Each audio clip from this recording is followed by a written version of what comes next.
अस्सलाम वालेकुम। मेरे चैनल पर तमाम नाजरीन को खुश आमदीद।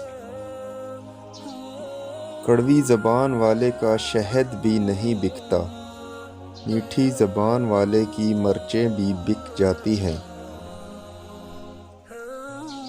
हार और जीत तो अपने अंदर होती है, मान जाओ तो हार है, ठान लो तो जीत है।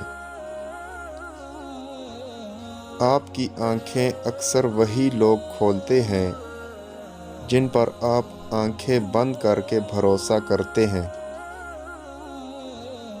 किसी ने पूछा, इस दुनिया में आपका अपना कौन है?